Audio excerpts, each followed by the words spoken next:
সুনামগঞ্জ জেলার হাওরের শতভাগ ধান কর্তন সম্পন্ন হয়েছে। গত বছরের তুলনায় প্রায় শতভাগই ভালো হয়েছে আশা করি আমরা। যেসব জায়গাগুলোতে হাওরে বাঁধ কেটে দেওয়ার প্রয়োজনীয়তা মনে করবে তারা সেটা আলোচনা ক্রমে সেটা কেটে দিয়ে হাওরে পানি প্রবেশ করাবে। সুনামগঞ্জ জেলায় এবছর বোরো ধানের বাম্পার ফলন হয়েছে।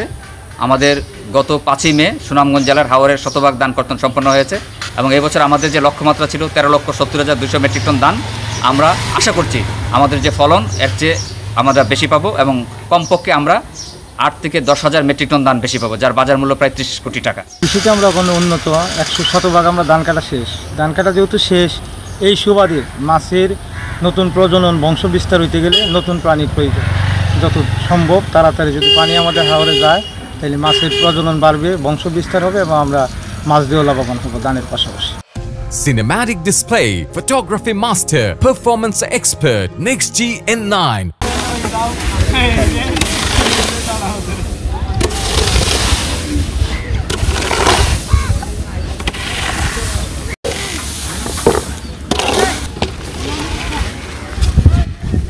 এখন তো আউটের ধান কাটা শেষ, আর কোনো ধান নাই এখন বর্তমানে।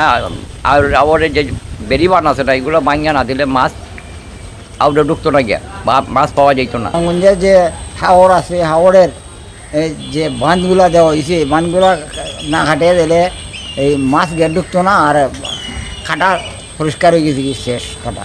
তো এখন যদি হাওরে পানি ঢুকে তাহলে আমরা মাছ টাছ খাইতে পারবো, মাছ জন্মাবে, এই জন্য আমাদের উপকৃত হবে। আর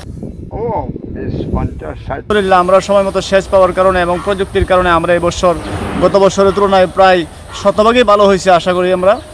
অনেকটাই ধান বেশি হয়েছে, অর্ধেক চেয়ে বেশি লাভবান আমরা হয়েছি। এখন পানি জরুরি এই কারণে, যেহেতু শুধু খাবার হলেই তো চলবে না, সাথে মাছের প্রয়োজন হবে, এই জন্য মাছের জন্য পানির প্রয়োজন আছে বর্ষাকালে। বর্তমানে আমাদের হাওরগুলো ধান কাটা হয়ে গেছে। ইতিমধ্যে আমি বেশ কয়েকটি উপজেলায় আমরা রেগুলেটর খুলে দিয়েছি এবং হাওরগুলোতে এখন পানি ঢুকতেছে। আমরা সমস্ত হাওরগুলোতে ধীরে ধীরে পানি ঢুকাবো।